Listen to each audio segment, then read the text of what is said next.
sur la radio-télévision nationale congolaise. Madame, Messieurs, bonjour et bienvenue au journal. Décalé d'une semaine, le verdict du procès de l'ancien membre du bureau de l'Assemblée nationale, Jean-Marc Kabound, est attendu ce mercredi 13 septembre 2023. Parmi les chefs d'accusation qui pèsent contre lui, l'on note outrage contre le Parlement et propagation des fausses rumeurs. On y reviendra dans nos prochaines éditions d'information. Direction hôtel du gouvernement où le Premier ministre Jean-Michel Sama-Lukonde, qui était avec le comité du centre d'expertise, d'évaluation et de certification des sujets du secteur minier au centre de leur rencontre. Pati Tondouangou nous en dit plus. Solliciter l'accompagnement du gouvernement dans la mise en œuvre des différents projets visant à maximiser les recettes dans le domaine des mines, c'est le leitmotiv de la présence à la primature du conseil d'administration du centre d'expertise, d'évaluation et de certification des substances minérales précieuses et semi-précieuses. Freddy Mwamba, directeur général du CEC, a fait les rapports au Premier ministre Jean-Michel Sama-Lukonde Kyenge sur l'implémentation du laboratoire de certification dans la province de Lualaba.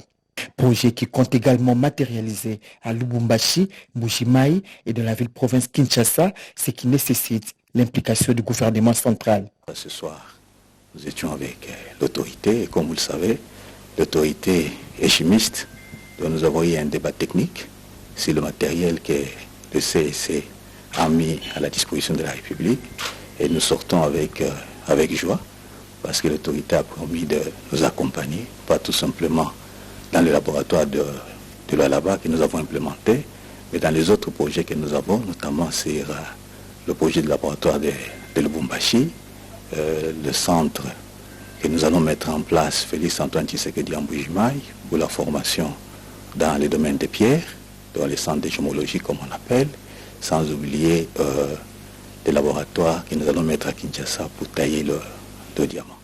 Dave Kalemba, président du conseil d'administration du CESE, a loué la maîtrise du chef du gouvernement en la matière et son sens d'ouverture. Nous avons été face à quelqu'un qui comprenait déjà tout ce que nous avons comme on avait comme projet. Il a promis son soutien total. Il va nous accompagner dans tout ce que nous allons faire. Ce que nous voulons au CEC, c'est redorer l'image de l'État. C'est-à-dire nous voulons donner une autre vision, une nouvelle dimension, une nouvelle vision. Nous voulons entrer totalement dans la vision du chef de l'État. Le conseil d'administration du CESE compte rester dans la vision du chef de l'État, Félix Antoine Tshisekedi Tshilombo, de faire des Congolais des millionnaires et de créer une classe moyenne en République démocratique du Congo. Les résultats du concours de recrutement des inspecteurs de l'inspection générale du travail ont été remis au vice-premier ministre et ministre de la fonction publique Jean-Pierre Liaou. Tout s'est fait dans la plus grande transparence, a martelé Claudine Ducy, la ministre du Travail. Autre détail dans ce reportage de Nadine Kilocho. Après avoir accordé l'opportunité à la jeunesse congolaise de concourir à armes égales pour mettre fin au régime de privilèges et dans la perspective de pallier aux besoins pressants se faisant sentir dans le secteur de l'emploi, la ministre de l'Emploi, Travail et Prévoyance sociale, sous le pilotage du vice-premier ministre, ministre de la fonction publique Jean-Pierre Liaou, avait lancé le concours de recrutement des inspecteurs de travail sur toute l'étendue de la République, donnant ainsi la chance aux enfants nantis et de moins nantis de concourir. L'élan déjà amorcé de mettre fin au régime de privilèges, le vice-premier ministre, ministre de la fonction publique, Jean-Pierre Liaou, a reçu en audience le lundi 11 septembre 2023 la ministre de l'Emploi, Travail et Prévoyance sociale, Claudine Ducy, qui a remis officiellement le rapport des résultats du concours de recrutement des inspecteurs de travail. Avant leur entrée en fonction, les nouveaux inspecteurs de travail vont bénéficier de l'arrêté ministériel signé par le VPM Jean-Pierre Liaou, responsable des ressources humaines de l'État pour leurs admissions sous statut. Tout s'est très bien passé et là, nous sommes juste venus remettre le dossier pour que le vice-premier ministre prenne les arrêtés comme de coutume, parce que ce sont des fonctionnaires. Ensuite viendra l'étape de la formation, parce qu'il faut capaciter ces jeunes gens qui viennent d'être recrutés pour qu'ils soient à la hauteur de leurs tâches et pour qu'ils entrent dans la fonction publique avec suffisamment d'outils pour exercer les métiers d'inspecteur, de contrôleur de travail, mais aussi d'agents d'administration. Soucieux de se doter d'une administration efficace, aussitôt admis sous statut, le gouvernement entrevoit l'organisation d'une session de renforcement de capacité pour bien outiller les nouveaux inspecteurs de travail. Vous savez qu'il y a eu trop de laxisme, on ne sent pas les pouvoirs publics. Dans les entreprises privées, même dans les établissements où il y a trop d'abus, beaucoup de gens se plaignent, mais on ne peut pas les faire à 2 personnes ou 3 personnes. Et donc, nous, à notre arrivée, on a senti vraiment que les besoins étaient là. Il fallait avoir du personnel pour exercer ce travail, former ces personnels et donner une nouvelle allure. Dans ce processus-là, je crois que nous sommes en train d'y aller petit à petit. C'est vrai que ça peut prendre le temps que ça va prendre, mais pour commencer, il faut commencer comme le dit le chef de l'État. Le programme de développement local des 145 territoires est une initiative du président de la République qui vise à améliorer le cadre de vie des populations rurales sans discrimination de le territoire et à l'épanouissement de la jeunesse. La ministre d'État en charge du plan était porteuse de ce message auprès de la population d'Inguendé de la province de l'Équateur lors de sa mission d'évaluation de ce projet. Françoise Ouelabouaki pour plus de détails. Les élèves ont constitué le comité d'accueil, laissant ainsi exprimer leur joie. En mission d'évaluation du PEDEL 145 territoires, la ministre d'État, ministre du Plan, est arrivée à Inguendé, près de 185 km de Mbandaka, accompagnée du ministre provincial du Plan, Henri Baleka. La rencontre avec d'autres écoliers a eu lieu dans les salles de classe nouvellement construites, inspectées par Judith Soumino à Toulouka pour évaluer le niveau d'exécution. Et particulièrement jeunesse à lobby. Ces œuvres sont une preuve que le chef de l'État tient à corriger les inégalités sociales. C'est vrai, vous avez aussi à Kinshasa, mais souci n'a été que se développer. Les nouveaux bâtiments améliorent la qualité de l'enseignement. Le personnel est soulagé. On félicite le chef de l'État pour avoir construit des bons bâtiments. Nous avons de beaux tableaux, les élèves peuvent bien jouer à la cour, de rester dans la salle calme, les enseignants, ils sont là bien assis, avec des tables là où il n'y avait pas auparavant. Sous la supervision de la CFF, l'école primaire Rouki bénéficie de 2 bâtiments de 6 classes, des sanitaires, une salle polyvalente construite par une entreprise locale. Autre fait de l'actualité, les experts de l'ONU Habitat, un programme des Nations Unies pour les établissements humains et ceux de l'Institut national de la statistique étaient en formation. Ils ont renforcé leur capacité sur la validation de la révision du document sur la sécurité des droits fonciers et de l'ONU Habitat. La cérémonie de la clôture de ces travaux a été présidée hier par la directrice générale de l'INSS en présence du représentant pays ONU Habitat. Le point avec Mami Tabangoulou. Une semaine a suffi pour les experts fonciers de se pencher sur les progrès réalisés sur la sécurité des droits fonciers d'ici 2024. En RDC, le projet est piloté par l'Institut de concert avec les institutions nationales et internationales du secteur foncier. L'ONU Habitat se réjouit des résultats obtenus jusque-là. L'apport des experts dans la validation de ces documents est salué par le directeur général de l'Institut national des statistiques. Ils ont fait un bon travail sur la collecte des données sur les indicateurs fonciers et nous espérons que dans les jours à venir, on travaillera ensemble sur ces données. Sans les statistiques, le pays ne peut pas se développer et nous allons aussi nous appuyer sur le travail fait sur le terrain pour produire des données statistiques fiables pour la RDC. C'est un bon document qui peut aider le gouvernement et la population congolaise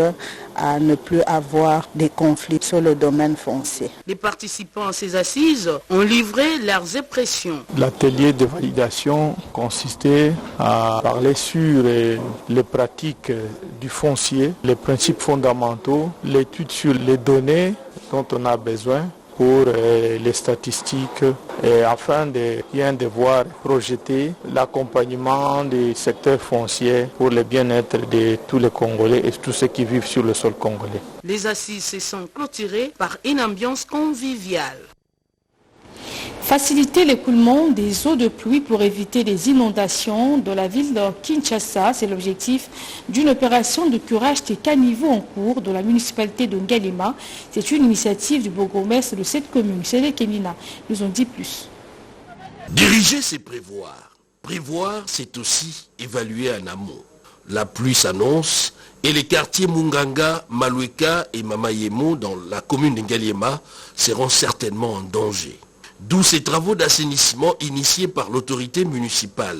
Dieu merci Maïbaziloanga, lui-même bêche et pelle en main pour sarcler, débroussailler l'environnement obstrué par des déchets. Les cas du pont sur la rivière Binza qui se jette sur les majestueux fleuves Congo. Aujourd'hui, nous avons programmé un méga salon dans ce pont ici. Question d'abord de protéger notre ouvrage parce que pour construire de telles infrastructures demande beaucoup de moyens. Le développement, c'est l'implication de tout un chacun. S'ils veulent un jour que nous puissions vivre dans un environnement sain, mais aussi respirer de l'air qui est propre, la population riveraine doit s'impliquer. L'action publique doit s'accompagner des sanctions contre les récalcitrants. La police qui doit accompagner l'action publique, il doit être là au rendez-vous. Tous les gens qui vont essayer de jeter les immondices, ils doivent les traquer et si ils ne payent pas les amendes telles qu'édictées par la loi, on doit les ramener au niveau de CPRK et ça servirait certainement de leçons. Il y avait les immondices partout, comme vous allez les sentir, maintenant le pont est ouvert. Je pense qu'à la saison pluvieuse, nous n'aurons pas de problème sur les inondations. Une fois la voie dégagée, la rivière Binza pourrait évidemment charrier l'eau des pluies vers les fleuves Congo sans trop de dégâts dus aux éventuelles inondations, source des situations souvent dramatiques. Les câbles électriques qui servent de liaison au réseau de distribution de l'énergie électrique de la Société nationale d'électricité ont été rénovés dans la commune de Makiso. Nous sommes bien dans la province de la Chopo. Cette action de l'IKMB Moulaya, un bienfaiteur, intervient après 3 ans de difficultés en ce qui concerne la fourniture d'électricité à la population. Cela fait 3 ans environ depuis que le bloc Sayo, au quartier des musiciens dans la commune Makiso, est plongé dans le noir. Et pour cause, les câbles électriques qui servaient des liaisons au réseau de distribution de l'énergie électrique de la SNEL a été emporté par des inciviques. Saisi de cette situation déplorable, Maître Eli Kayembe Moulaya, très connu pour ses actions humanitaires, réagit sans tarder. Il mobilise son équipe pour remettre des câbles électriques en quantité suffisante ainsi que tous les accessoires nécessaires aux travaux de raccordement. Un acte de bonté qui arrache les bénédictions de la population. Je réceptionne ces matériels pour que les agents de la SNEL viennent me remettre le courant. Merci à Maître Eli. Dites à Maître Eli que ses frères du quartier des musiciens les remercient. À cette occasion, la délégation de Maître Eli Kayembe Moulaya invite les bénéficiaires à la vigilance pour bien garder ces matériels d'intérêt public. Juste après, les agents de la SNEL se lancent aux travaux de raccordement pour qu'enfin la lumière soit rétablie dans ce quartier. À travers cette réalisation, Maître Eli Kayembe Moulaya vient encore de justifier son surnom de l'homme aux actions concrètes. L'avenue du 4 janvier sur le boulevard Joseph Kabila de la province du Maniema réhabilitée. Il a fallu que le Fonds national d'entretien routier décaisse des fonds pour l'exécution des travaux. Images et commentaires.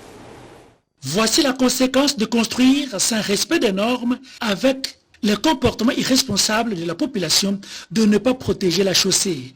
À cela s'ajoute la loi de la nature sur financement du gouvernement provincial du Maniema à travers le fonds d'entretien routier FONER qui est arrivé à 50% de décaissement sur le total de l'enveloppe d'1 400 000 $ américains décidé pour la réhabilitation de cette route avec la construction d'un canal jumelé au croisement de l'avenue 4 janvier, boulevard Joseph Kabila et les Pomangobo dans la commune d'Alungouli. Les marteaux-piqueurs enfoncés dans le béton, c'est le signal du lancement officiel des travaux pour l'ensemble de la voirie dans la ville de Kindu, présidé ce 12 septembre 2023 par le gouverneur intérimaire Afani Idriss Mangala. 6 mois de travaux sous réserve du climat pluvieux et l'état vétuste des engins, a précisé l'ingénieur Ghislain Mougalou, directeur provincial de l'OVD au Maniema. Pour le chef de l'exécutif provincial Afani Idriss Mangala, c'est un défi à relever et un rêve à réaliser, c'est avant d'engager le technicien de l'OVD au respect des règles de l'art. Le financement pour la réhabilitation de cet ouvrage est le fruit de la volonté du chef de l'État et c'est à travers les plaidoyers de votre gouvernement qui ne ménage aucun effort pour traduire en acte l'autorité suprême à qui je réitère les remerciements sincères des filles et fils du Maniema. J'attends à cet égard de l'OVD l'exécution des travaux qui obéissent aux règles de l'art. En plus de la population, les militantes et militants de l'UDPS n'ont pas tari en arborant les ciels et les alentours des couleurs du parti présidentiel. Alors que la rentrée scolaire en RDC a débuté le 4 septembre 2023, les activités menées par l'Alliance des Congolais bâtisseurs ne cessent pas. Pour marquer cette saison et appuyer la gratuité de l'enseignement de base prôné par le chef de l'État, cette formation politique a organisé une cérémonie de remise des kits scolaires comprenant tout le nécessaire pour une rentrée sereine. Une action qui a eu pour but de soulager le coût de la rentrée pour les parents. Les explications de Franklin et Claire Kalombo. Digne fils du terroir, Emmanuel Makinda vient en aide aux élèves du territoire d'Ilebo pendant cette période de la rentrée scolaire où de nombreuses familles éprouvent des difficultés pour s'acquitter de leur devoir, celui de scolariser leurs enfants. Domaï Mounene, Maranga, Domaï Kachocho, en passant par Bachipanga, Emmanuel Makinda, ces jeunes que l'on a surnommé la résurrection de l'espoir d'Ilebo, a remis des bancs pupitres aux écoles où les élèves étudiaient dans des conditions très confortables. Plus de 300 tôles ont été également distribuées dans certains établissements d'enseignement primaire d'Ilebo par lui. Dans un échange avec les notables d'Ilebo, Emmanuel a demandé aux uns et aux autres d'accorder un second mandat au président de la République démocratique du Congo, Félix Antoine Tshisekedi Tshilombo, lors des élections de décembre prochain. Vous savez que le chef de l'État, quand il a été élu et il a prêté serment, il tentait de marteler sur la gratuité de l'enseignement. Et nous, comme jeunes, nous pensons soutenir le chef de l'État, accompagner le chef de l'État. Nous avons jugé bon d'accompagner cette gratuité-là en appuyant les écoles, les élèves avec le kit scolaire de fourniture. Makinda Emmanuel est candidat à la députation provinciale sur la liste du parti politique ACB, dont Guy Mafota Kabongo est autorité morale. Lors de la rencontre ce mardi entre les corporations des jeunes, mouvements citoyens et le gouvernement intérimaire du Nord Kivu, ces derniers ont appelé la population au calme. Un appel qui intervient quelques heures avant la journée ville morte prévue et ce mercredi 13 septembre 2023 dans cette province. Il se disait qu'il y a journée ville morte. L'autorité provinciale nous a devancé. Il a appelé toutes les corporations de la jeunesse. Il vient de nous exposer, après que les jeunes se sont exprimés en disant qu'ils voudraient l'enterrement digne des morts du carnage du 30 août, qui a été condamné par tout le monde. Ils aimeraient aussi la libération de tous les innocents qui sont en prison et en fait l'assistance, la prise en charge aux blessés. L'autorité provinciale a éclairé tout le monde en disant que les gouvernements national et provincial sont à l'œuvre pour aider tant soit peu et prendre en charge tous les blessés.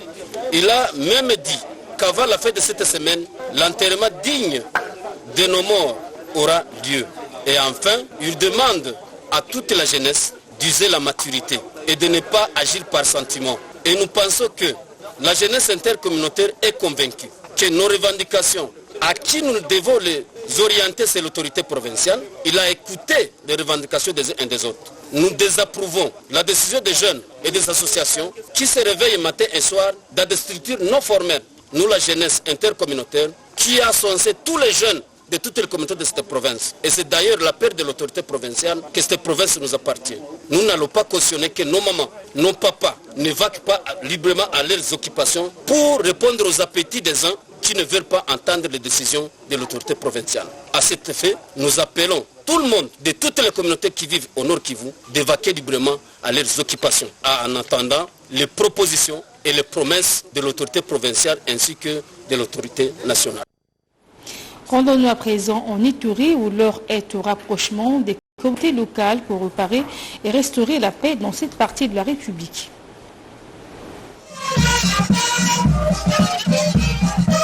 Après la stabilisation du territoire de Mombasa par les forces armées, l'heure est à la consolidation des acquis de la paix durant cette période de l'état de siège. En mission d'itinérance pour la toute première fois dans la région, le commissaire provincial de la PNC en Ituri a tenu à remercier le policier pour le travail abattu pour la sécurisation des personnes et de leurs biens avant de les inviter au professionnalisme au bénéfice de la population. Mais c'est bon signe, ça veut dire qu'il y a une sorte de symbiose entre la population et la police. Si cette population ne voulait pas de la police, elle n'allait pas nous accueillir. Et nous allons justement profiter de cet instant pour demander aux policiers de toujours entretenir de bonnes relations avec la population. Aussi cette population qui est venue nous accueillir, d'entretenir de bonnes relations avec la police. Ce partenariat-là fera que le problème qui se pose au niveau de la population trouve des solutions. C'est en échangeant entre les deux acteurs que les solutions seront trouvées. Partout où il est passé, soit au village Loloa, Badengaïdo, Epoulou, Nyanya et PK51, c'est la route qui mène vers Isiro. Le commissaire divisionnaire Ngoï Sengelwa Kiyo a donné des instructions claires aux hommes des troupes tout en martelant. C'est la discipline qui est la mère des armées. Plusieurs actions, notamment le maintien de la paix en ville de Bounia et environ, sont à mettre dans l'actif du numéro 1 de la PNC en Ituri depuis sa prise de commandement il y a de cela 2 ans, en suivant à l'esprit et à la lettre l'ordre opérationnel du lieutenant général Luboyanka Shoma Johnny, commandant des opérations militaires en Ituri. Passons à présent à cette cérémonie de remise de l'étendard de commandement au commissaire divisionnaire adjoint de la ville de Kinshasa, Mboula Kilimbalimba, par le gouverneur de la ville, Gentini Ngobilambaka. C'était hier, mardi 2 septembre 2023, au stade des Martyrs. Ceci avec comme mission, entre autres, la sécurisation des Kinois pour la lutte du banditisme dans toutes les communes. Le détail avec Willa Tunakov. C'est devant un échantillon représentatif de toutes les unités de la police provinciale que le gouverneur de la ville de Kinshasa, Gentini Ngobilambaka, a présidé mardi 12 septembre 2023 au stade de Martyrs à Kinshasa la cérémonie de remise officielle de l'étendard des commandements au nouveau commissaire provincial de la PNC ville de Kinshasa, le général Blaise Mboula Kilimbalimba. 2 missions principales lui ont été confiées par le premier citoyen de la capitale. Il s'agit de la sécurisation de la population kinoise par la lutte contre le banditisme urbain, communément appelé phénomène Kununa, à travers le 24 communes, particulièrement à Makala et à Tchangou, et s'investir dans la lutte contre les embouteillages et tracasseries policières déplorées ces derniers temps sur les artères de la capitale. Cette cérémonie est consécutive à l'ordonnance numéro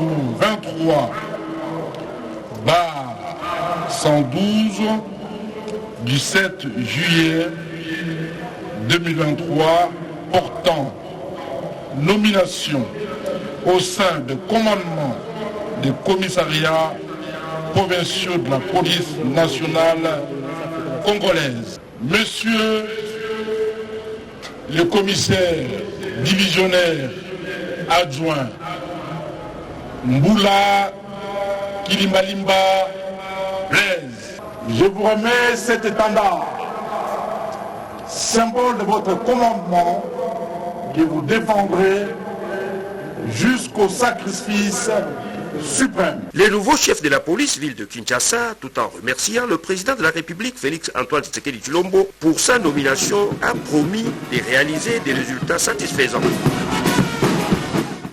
La revue de presse à présent avec Jean-Pierre Ndolo Demazou.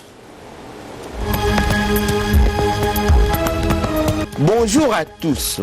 Monter en puissance des forces armées de la RD Congo, il faut à la nation congolaise une armée de la vision d'un Congo fort et prospère, locomotive de l'Afrique. Propos du porte-parole de FRDC, Sylvain Ekenge, rapporté par Politico.cd. Pour le lieutenant général Sylvain Ekenge, aucun pays au monde ne peut prétendre au développement et au bien-être de sa population sans une armée forte. Interrogé notamment sur l'effectif de plus de 40 000 nouveaux jeunes enrôlés en formation, le porte-parole de l'armée congolaise a fait savoir que le nombre importe peu. L'armée vise plutôt la qualité de formation de ces jeunes. Le déclic, selon lui, a été donné par le commandant suprême, le président Félix Antoine Tshisekedi Tshilombo. L'armée maintiendra le cap. La montée en puissance des forces armées de la RDC passe obligatoirement par la formation de qualité, l'équipement adéquat et l'entraînement des troupes leur permettant d'affûter les armes pour faire face à toutes les menaces internes et externes, a-t-il souligné. Nouvelle manifestation à Goma, le maire de la ville met en garde les Ouazalendo, annonce dépêche.cd. Le maire de la ville de Goma, au Nord Kivu, le commissaire supérieur principal Kapent Kamante Faustin, vient d'interdire une nouvelle manifestation annoncée pour ce mercredi 13 septembre dans sa juridiction. Dans un communiqué officiel, note le journal, l'autorité urbaine rappelle aux organisateurs que le gouvernement congolais est plutôt engagé pour rétablir la responsabilité pénale sur les incidents ayant conduit à la mort de plus de 50 personnes dans la capitale du Nord Kivu. Allons croire, une manifestation qui survient à ce moment est l'œuvre de l'ennemi qui vise à brouiller les enquêtes et créer le chaos dans la ville. La population est donc invitée à vaquer librement à ses activités. Amnesty International accuse les miniers d'accaparement des terres au Lualaba, note le potentiel. Dans son rapport intitulé « Alimenter le changement ou le statu quo », écrit le confrère, Amnesty International dénonce les expulsions forcées des habitants de leurs habitations et de leurs champs au profit des opérateurs miniers dans la province de Lualaba. Cette organisation non gouvernementale internationale appelle ainsi à la cessation immédiate de cette opération. Agnès Calamar, sa secrétaire générale, l'a fait savoir au cours d'une conférence de presse qu'elle a animée le mardi 12 septembre 2023 à Kinshasa. Selon elle, les expulsions forcées menées dans la province de Lualaba par les entreprises qui cherchent à agrandir des mines industrielles de cuivre et de cobalt détruisent des vies et doivent cesser immédiatement. Les victimes ne bénéficient pas d'une indemnité pouvant leur permettre de subvenir à leurs besoins.